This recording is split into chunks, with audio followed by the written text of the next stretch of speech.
السلام عليكم ورحمة الله وبركاته. افتتح الكاتب الفصل الأول من كتابه أسعد نفسك وأسعد الآخرين بسؤال: أين السعادة؟ السعادة ضالة الإنسان المنشودة، يسعى إليها في كل زمان ويبحث عنها في كل مكان، وتختلف وسيلته في ذلك باختلاف الأفراد وتتباين بتباين طباعهم ونزعاتهم وبيئاتهم وظروفهم الخاصة. فقد اختلف الناس في تفسير السعادة أمر السعادة على بأنها من الأشياء النسبية. فقد يستحسن زيدا أمر فيعده سعادة ويحسب الواصل إليها سعيد، ويرى عمر الأمر نفسه فيعده شقاء ويظن العاكف عليه شقيا.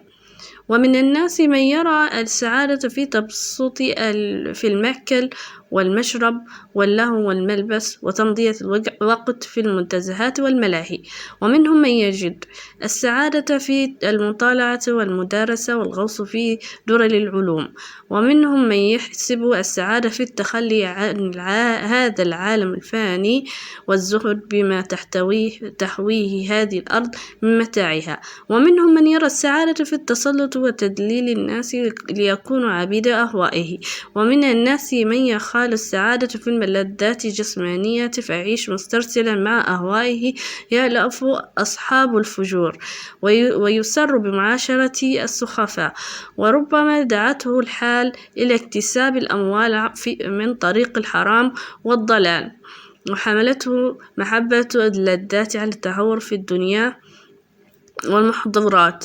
ومنهم من يكون من ذوي النفحة الدعوية العريضة فيطلب السعادة في الرفعة والتكبر، ويحب أن يتلقى من الناس بالإطراء والثناء. ومنهم يتخيل أن السعادة قائمة بجمع المال فتراه يدخره ويفرط في الشح فيمنعه عن أداء حقوق نفسه وذويه، وربما اعترته علة فحمله حرص على ترك التداوي وعاش وأهله معيشة الفقراء بثياب رتة وبطون خاوية وأنفس خسيسة. ومنهم من يكون قليل الأمل صغير النفس يبتغي أسهل أبواب المعاش ويقنع بالعمل القليل فيتعود الكسل وتكسد أعماله وتسوء حاله. هل السعادة في الهروب من الواقع؟ من الناس من يجد السعادة في الهروب من الحياة بشتى الطرق، فالحياة في نظر هؤلاء عبء لا يطاق وكسب العيش منهك للجسم، والحب والوفاء والصداقة وسائل الفضائل كلها في اعتقادهم خرافات لا وجود لها في عالم الأوهام.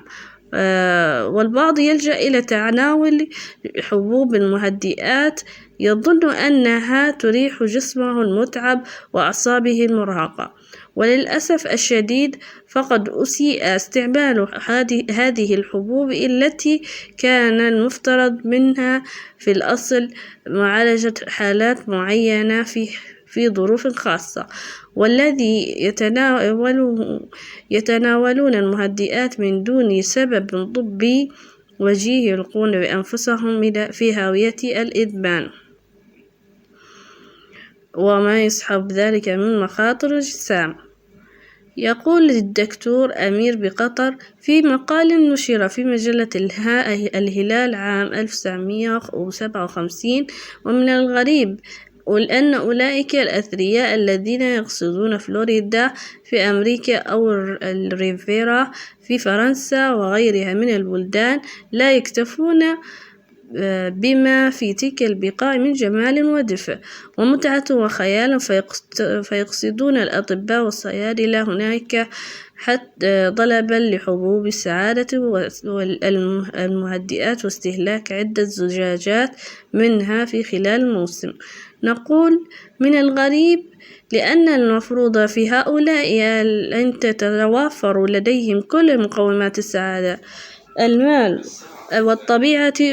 والطبيعة والطقس ووسائل الترفيه والتسلية والماء والخضرة ومع كل ذلك فإنهم يلجؤون إلى تلك الوسيلة الصناعية طلبا للمزيد من سعادة قد لا توجد إلا في أحلامهم. والواقع أن هؤلاء يريدون الفرار من تلك الحياة الصاخبة والغارقة في العيش لذات العيش وطيباته، وبذلك يفرون من السعادة من حيث لا يعلمون. إن مثلهم كمثل من يرى النار تشتعل على مقربة منه فيضع عصابة على عينيه متجاهلا إياها بدلا من أن يحاول إطفائها أو الابتعاد عنها.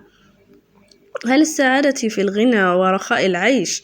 ظن ذلك أقوام فحسبوا السعادة في الغنى ورخاء العيش ووفرة المال ورفاهية الحياة، ولكن البلاد التي ارتفع فيها مستوى المعيشة إلى أعلى المستويات وتيسرت فيها مطالب الحياة المادية ما زالت تشكو من تعاسة الحياة وفراغ الروح وتبحث عن طريق السعادة أخرى للسعادة. فكثرة المال ليست هي السعادة، بل ربما كانت كثرة المال وبالا على صاحبها. قال تعالى: فلا تعجبك أموالهم ولا أولادهم إنما يريد الله ليعذبهم بها في الحياة الدنيا. والعذاب هنا هو المشقة والألم والهم والسقم، وهذا ما نشاهده في العديد ممن جعل المال الدنيا أكبر همه ومنتهى أمله، فهو دائما معذب، النفس متعب، والقلب مشغول، الفكر لا يهدى له حال ولا يهنأ له بال.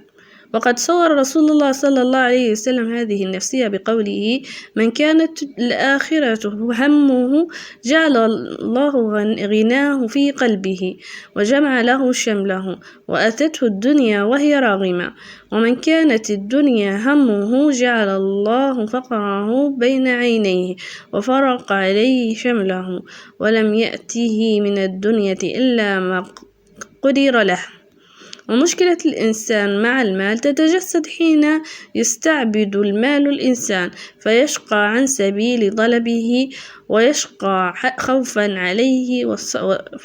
وقد صدق رسول الله صلى الله عليه وسلم حين قال: تعس عبد الدينار والدرهم والقطيفة والخميصة، إن أعطي رضي وإن لم يعطى لم يرضى.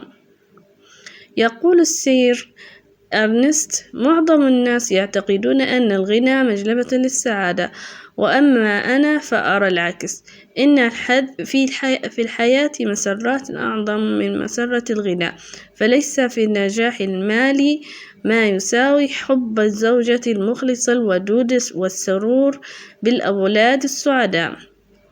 وبعض الأغنياء ليسوا في الحقيقة أقل تعسا من الفقراء، فالهم الأكبر لدى هؤلاء هو في تناول الفاخر من الطعام والشراب، وفي النشاط الجنسي، واقتناء الآتات وأحدث طراز من السيارات، وشراء الكماليات من السلع، غير أنهم إن يغرقون أنفسهم في هذه الملذات الحسية سرعان ما يدركون أنها لا تدوم لأكثر من أيام معدودات أو ساعات معدودات، ولم تكفيهم شر الملل.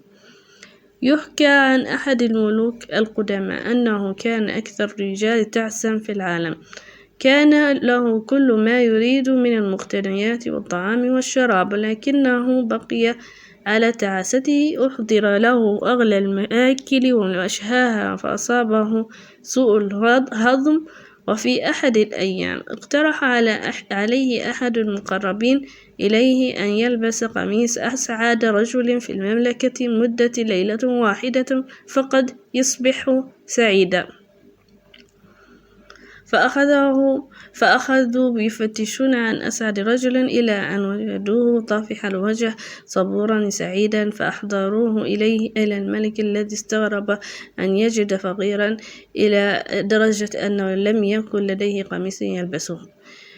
والإنسان يريد المال وسيلة لسعادته ويسعى إليه على هذا الأساس، ولكنه لا يكاد يملأ يديه منه حتى ينسى الأساس الذي انطلق منه، وينسى أنه يريده وسيلة، فيصبح المال لديه غاية يركض له في الليل والنهار، وربما بالحلال والحرام، وربما لا يفيق من ركضه كما يقول الأستاذ عبد الله الجعيدين حتى يسقط بالسكتة القلبية ولا يقف قدماه عن الركض إلا لتعثر بالقبر.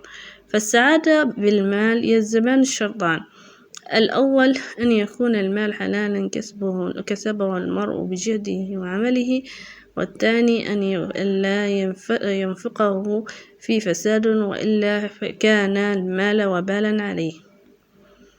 أسهل السعادة في الأولاد. لا شك أن الأولاد هم زهرة الحياة الدنيا، قال تعالى: المال والبنون زينة الحياة الدنيا. ولكن كم من الأولاد من عق أباه، وكم من آباء لقوا حتفهم على يد أولادهم طمعا في ثرواتهم.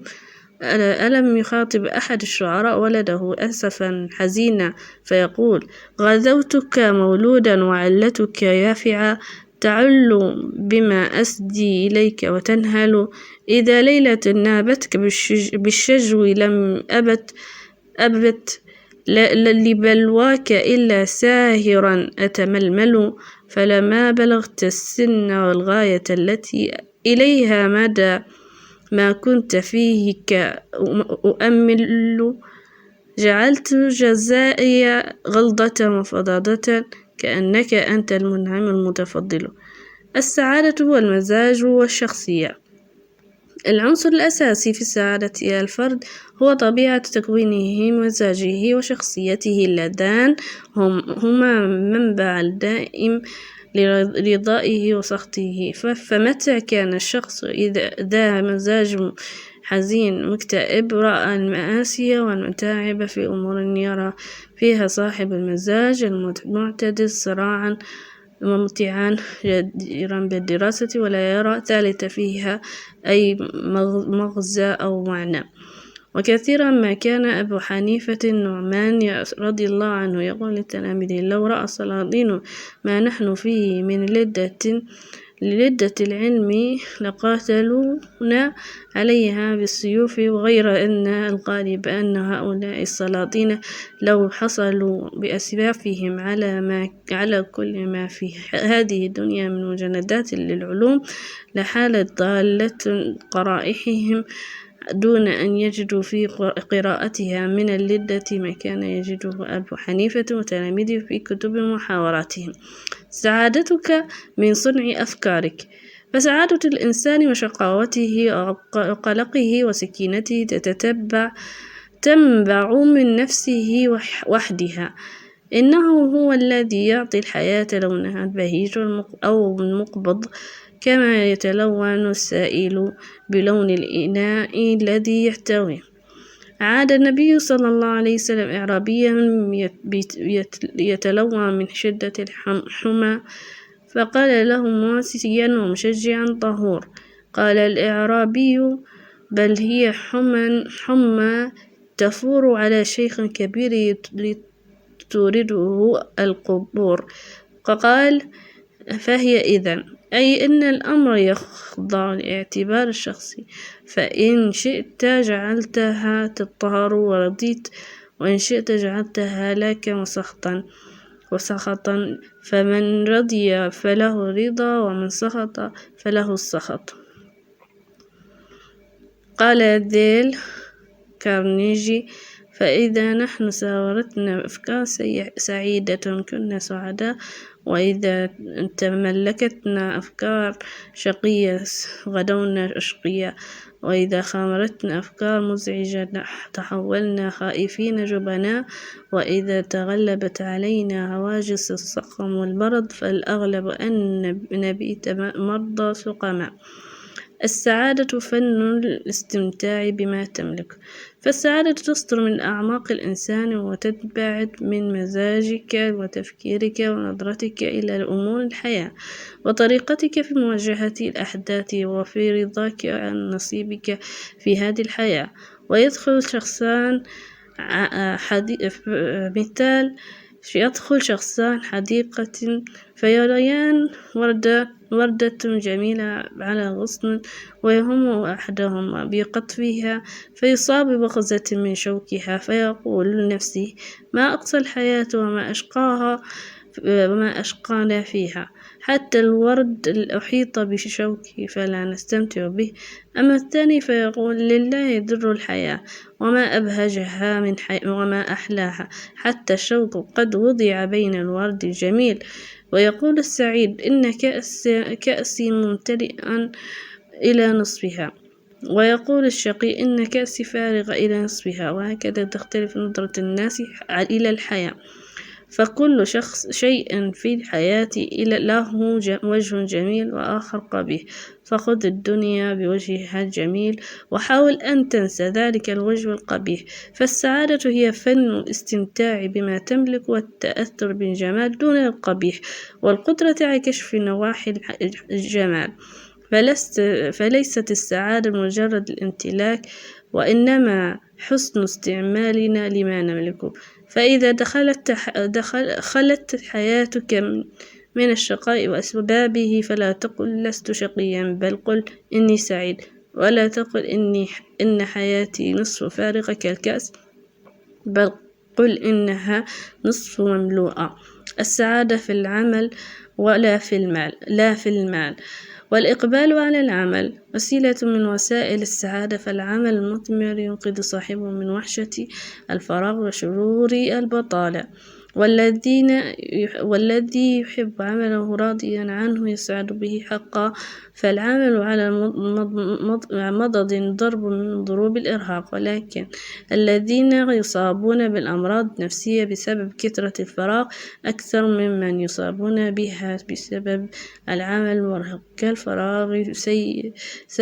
فالفراغ سيء الأثر نفسيا وتأثيره النفسي لا يقلل من تأثيره المادي.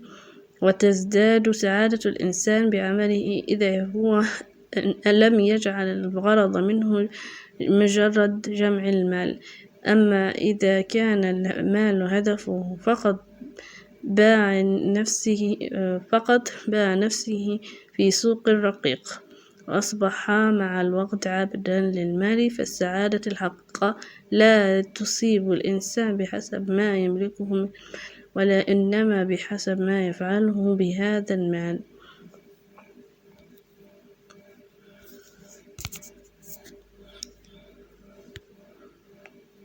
لا تكن عبدا لمهنتك فلا يحسبن أحد أن السعادة فقط في عمل الإنسان في مهنته. فهناك وسائل أخرى لكسب السعادة ينبغي السعي إليها وإلا كان مثل ذلك الرجل الأعزب الذي ظل طوال حياته عبدا لمهنته لا يعنيه شيء في الحياة سوى العمل في دكان بقالته يذهب إليه في كل صباح ويعود إلى بيته الموحش في ساعة متأخرة من الليل ليرتمي في فراشه حتى إذا أسفر الصبح انطلق إلى دكانه لا يلوي على شيء. فلما أدركته الوفاة بعد أن جمع مبلغا كبيرا من المال وضع أحد أقاربه لوحة تذكارية على قبره كتب فيها تحت اسمه هذه العبارة: ولد إنسان ومات بقالا. السعادة أن تعرف ماذا تريد. قال الحكماء: السعادة هي أن تعرف من الدنيا ماذا تبغي وماذا تريد ثم تجترئ فتأخذ ما ابتغيت منها ورد. لأن أكثر الناس في هذا العالم لا يعرفون مطلقا غرضهم ولا يدركون مبتغاهم فهم أشبه بالأطفال الصغار في دكان اللعب فيه 1000 صنف وصنف يمسكون بلعبة ويلقونها ليتناولوا لعبة أفتن في عيونهم وأسطع بريقا ثم ما يلبثوا إلا أن ضعوها من أيديهم ليمسكوا أبدع منها كذلك يفعلون فقد يخرجون بأتفه اللعب أو ينصرفون صفر الأكف خائبين محرومين. يقول اسكندر ماكاريوس في مقال نشر عام 1928: وهذا ما نشاهده عند القلقين المقلبين تنازعهم ألف هواية وتطير ألبابهم مع حمائم اللهو وأسراب الملذات، فتارة تغريهم السيارات وتارة تنصرف لذتهم إلى موائد القمار أو إلى التجول في العالم بحثا عن إرضاء شهواتهم وغرائزهم، وحينا آخر تتملكهم رغبة السهر بالليل والنوم بالنهار. ولكن السعادة لا تتحمل تقلب الأهواء ولا طيش الطائشين، وهؤلاء لن يقنعوا ولن يسعدوا لأنهم لا يعرفون ماذا يريدون ولا يسكنون إلى ما يبتغون. إن سر السعادة الحقيقي هو أن نعرف أولا ماذا نريد، ثم نتشجع لنأخذ ما نريد، ونعتزم أن نكون سعداء، فلا نترك مصائب الدنيا تتغلب علينا ولا نغرق في دموعنا، بل نكافح حتى نخرج ظهر المعركة فائزين منتصرين. ولقد حاول الفيلسوف الإغريقي أبيغور أن يكون سعيدا باعتزال الناس وأكل الخبز الجاف وحده مع القليل من الجبن في أيام الأعياد، ويبدو أنه أصاب بغيته بهذه الطريقة، ولكن هذا لا يعني أنها تفلح مع جميع الناس. ومن الناس من تهيأت لهم جميع الظروف المادية للسعادة من صحة ومال وأولاد، ولكنهم بالرغم من ذلك في شقاء، ذلك لأنهم لا يعرفون كيف يعيشون، ولأنهم لم يسترشدوا بقواعد القرآن في معرفة العيش السعيد. السعادة في الصحة. الصحة أغلى أنواع السعادة، وليست السعادة مالا ولا جاها ولا سلطانا، ولكن قبل كل شيء صحة كاملة. من تتوافرت للإنسان هانت أمامه كل المصائب. يروى أن أحد الدراويش سافر إلى حج بيت الله الحرام، فبلي حذاؤه وألهبت حرارة الصحراء قدميه، فغدا سفره ساخطا على سوء حظه الذي حرمه من مال يساعده على ركوب مطية توفر عليه مشقة السفر فوق رمال محرقة، حتى إذا وصل إلى المكة رأى على أحد أبوابها سائلا مريضا مقطوع الساقين، فبكى واستغفر، وأدرك أنه بقدميه أسعد حظا من ذلك السائل المريض المحرم. ولكن من الناس من يسخط ويتذمر حتى ولو كان موفور الصحة، وهذا ما يستغربه سقيمو الصحة والفقراء بالأخص، فيغدو تعجبهم مصداقا لمقولة برنارد شو: إن من تؤلمه أضراسه يظن كافة من لا تؤلمهم أضراسهم سعداء. يقول الرسول صلى الله عليه وسلم: إليك انتهت الأماني يا صاحب العافية. ويقول رسول الله صلى الله عليه وسلم: سلوا الله العفو والعافية، فإن أحدا لم يعطى بعد اليقين خيرا من العافية. وقال علي بن أبي طالب رضي الله عنه: ما المبتلي الذي اشتد به البلاء أحوج إلى الدعاء من المعافى الذي لا يأمن البلاء. وقال ابن الرومي: إذا ما كساك الدهر سربال صحة ولم تخلو في قوت يحل ويقرب، فلا تغبطن أهل الكثير، فإنما على قدر ما يعطيهم الدهر يسلب. ثقف نفسك تعش سعيدا. تشير أحدث إحصائيات جالوب الأمريكية إلى أن 50% من الأمريكيين لم يقرأوا كتابا واحدا بعد انتهاء سنين دراستهم في المدارس والجامعات. وذكر صحيفة واشنطن بوست إلى أن عدد المكتبات في الولايات المتحدة عام 1996 لم يزد عما كان عليه في القرن 19، وأشارت إلى الشكوى المتكررة من تدني يمتد مستوى التعليم في المدارس الحكومية الأمريكية لدرجة أن نصف عدد الملتحقين الجدد بالجامعات لم يتمكنوا من الإشارة إلى موقع الولايات المتحدة في خريطة للعالم خالية من أسماء الدول.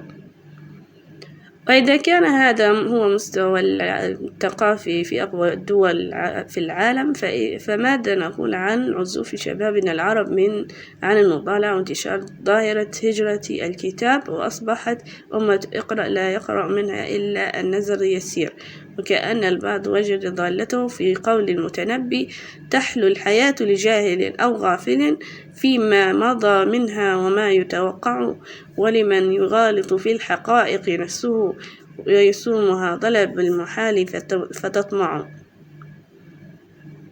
فالجهل عند المتنبي هو حلاوة الحياة، ويقتضي المنطق بناء على هذا أن يكون العلم والعرفان والثقافة عامة مرارة الحياة.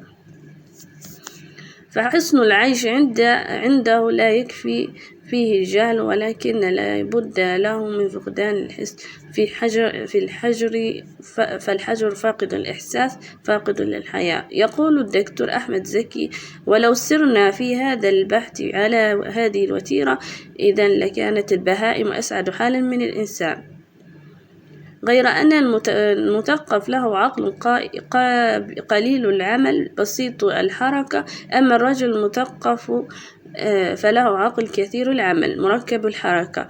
وكما أن الجسم يلذ له العيش بالحركة لا بالسكون، فكذلك العقل لذته التعقل. الرجل الجاهل يكفيه من القراءة قراءة الصحف، يقرأها بسرعة دون توغل أو تبحر، وهو يتخير منها الخفيف العابر الذي لا يفسد عليه هضمه من بعد طعام. أما الرجل المثقف فهو يقرأ الكتب يطلب فيها ثمرات العقول وإرث بني الناس الذي خلفته الأجيال على مر القرون، وهو يدخر كل هذا في عقله وهو يطويه في فطنته. فإذا نظر إلى الأشياء أو حكم على الأشياء نظر وحكم بعين نفسه وبعيون ألف ممن قرأ لهم في حاضر الزمان وغابره. إن المثقف التام التثقف الذي تثقف حسه وتثقف عقله وتثقف قلبه وجمع معاني العرفان والحكمة هو أسعد رجل على هذه الأرض، وهو سعيد في شبعه وجوعه، سعيد في عريه واكتسائه، سعيد ما بقي له شعاع عقله ودفء قلبه وتفتح بصيرته. فمن الناس من قدر لهم أن يجدوا السعادة بين الكتب والأوراق والأقلام والمحابر، فهناك علماء وأدباء لا سلوى لهم في الحياة إلا البحث في ضيات الكتب واستخراج ما في بطونها وتحري غوامض الكون في الطبيعة وفي المخابر على السوء. هل الجانب المادي ضروري للسعادة؟ لا شك أن للجانب المادي قدرا معينا في تحقيق السعادة، فالرسول صلى الله عليه وسلم قال: 4 من السعداء المرأة الصالحة والمسكن الواسع والجار الصالح والمركب الهنيء. 4 من الشقاء: المرأة السوء والجار السوء والمركب السوء والمسكن الضيق. فحسب الإنسان أن يسلم من المنقصات المادية التي يضيق بها الصدر، مثل المرأة السوء والمسكن السوء والمركب السوء، وأن يتيسر له القوت في غير حرج ولا عناء. وما أجمل حديث رسول الله صلى الله عليه وسلم حين يقول: من أصبح منكم آمنا في سربه معافى في جسده عنده قوت يومه فكأنما حيست له الدنيا بحذافيرها. السعادة في القليل من كل شيء. وقد لاحظ الطبيب الإسلامي الشهير ثابت بن قرة الطريق الموصل إلى السعادة فصاغه في عبارة قليلة جليلة فقال: راحة الجسم في قلة الطعام، وراحة النفس في قلة الآثام، وراحة القلب في قلة الاهتمام، وراحة اللسان في قلة الكلام. يقول فضيلة الشيخ أحمد الشرباصي وصدق الحكيم اللبيب: إن راحة الجسم في قلة الطعام، فالجسم آلة وقودها الطعام، والوقود يجب أن يعطى بمقدار، فإن زاد كان أخبث من النار. والجسم حينما نطلق له العنان ليأخذ مشتهاه يكون نكبة على صاحبه، يسلخه من الإنسان ويلحقه من الإنسانية ويلحقه بالبهيمة، وربما عجل له بالتلف والدمار. والعقلاء هم الذين يأكلون ليعيشوا، والسفهاء هم الذين يعيشوا ليأكلوا. قال الله تعالى: وكلوا واشربوا ولا تسرفوا إنه لا يحب المسرفين. ويقال: نحن قوم لا نأكل حتى نجوع، وإذا أكلنا لا نشبع. وراحة النفس في قلة الآثام، لأن النفس أمارة بالسوء، وهي إذا تحررت من ضوابطها وانطلقت من عقالها جرت مع الشيطان في عنان، فاختلست وانتهكت وغشت وخدعت وظلمت وأسرفت.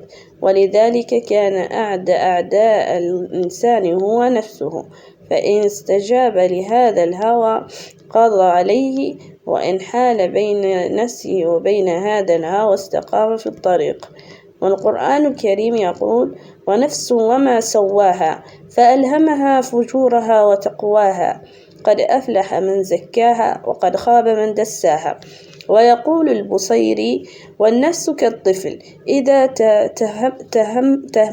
تهمله شب على حب الرضاع، وإن تفطمه ينفطم. وراحة القلب في قلة الاهتمام، أي قلة الهم والخوف والحزن، لأن القلب الضعيف الجبان يفتح على صاحبه دائما أبواب الوهن ويخلق له الوهن والقلق، فيبيت في هم مقيم وندم، فيندم على الماضي ويضيق بالحاضر، ويخلق له من الناس أعداء بالحق وبالباطل، فيحسب لكلامهم ألف حساب، ويطمع فيما لا ينال، ويتعلق حلمه بالخيال. أما صاحب القلب الثابت فيؤمن بقضاء الله ويؤمن بحديث رسول الله صلى الله عليه وسلم: عجبا لأمر المؤمن إن أمره كله خير، وليس ذلك لأحد إلا للمؤمن، إن أصابته سراء شكر فكان خيرا له، وإن أصابته ضراء صبر فكان خيرا له. فهذه نعمة لا يفوز بها إلا صاحب القلب الثابت على الرضا بالله. ومن هنا كان الرسول صلى الله عليه وسلم يكثر من دعائه: اللهم يا مقلب القلوب ثبت قلبي على دينك. ومتى ثبت القلب على عقيدته واعتصم بحبل ربه ولجأ إلى حماه فقد أوى إلى ركن رشيد. والإسلام يعلم الأهل من النفس وطمأنينة القلب ورباطة الجأش، فيقول القرآن في صفة المؤمن: الذين آمنوا وتطمئن قلوبهم بذكر الله، ألا بذكر الله تطمئن القلوب. ويأمرهم بالابتعاد عن الحزن وأسبابه، فيقول: ولا تهنوا ولا تحزنوا وأنتم الأعلون إن كنتم مؤمنين. ويصف العباد المستقيمين بأنهم لا يخافون ولا يحزنون. قال تعالى: إن الذين قالوا ربنا الله ثم استقاموا تتنزل عليهم الملائكة ألا تخافوا ولا تحزنوا وأبشروا بالجنة التي كنتم توعدون، نحن أولياؤكم في الحياة الدنيا وفي الآخرة، ولكم فيها ما تشتهي أنفسكم ولكم فيها ما تدعون، نزلا من غفور رحيم. وراحة اللسان في قلة الكلام، لأن المكثار معتار، واللسان إذا تعود الكلام المنطلق بلا ضابط كان مصيبة، وإن أي مصيبة على الإنسان. ولذلك أوصى الرسول صلى الله عليه وسلم فقال: أمسك عليك لسانك. وكان ابن عباس رضي الله عنه يأخذ بلسانه ويخاطبه قائلا: ويحك، قل خيرا تغنم، واسكت على سوء تسلم، وإلا فاعلم إنك ستندم. وقيل لأحد الحكماء: متى يصير الرجل قويا؟ فأجاب: عندما يشتهي لسانه أن يقول كلمة غير حكيمة فيصده عنها في قوة واقتدار. يقول فضيلة الشيخ أحمد الشرباصي: فهذا هو طريق السعادة في ضوء الدين. فإذا اتقن الجسم الإسراف في الطعام واتقى الجسم الإسراف في الطعام، واتقت النفس معاطب الآثام، واتقى القلب أثقال الهم والاغتمام، واتقى اللسان لغو الكلام، فقد استقام المرء على الصراط وأصبح من السعداء. السعادة في الوسطية. والسعيد في من نظر بعين العقل واختط لنفسه خطة وسطا يسلكها، فالاعتدال في الأمر داعية للسعادة فيه. والتوسط في المأكل والمشرب سبب لحفظ الصحة من الأمراض. والاعتدال في التنزه واللهو داعية لشرور النفس ونشاط الجسم. والاقتصاد في كسب المال وبذله يهدي إلى وجوه الخير في مكسبه. والقصد في العكوف على الدرس والمطالعة يدعو إلى ترويح النفس ويطرد عنها الملل والسآمة. والأخذ بحظي الدنيا والدين والتوسط في كل أمر سبب لنيل السعادتين في الحياتين.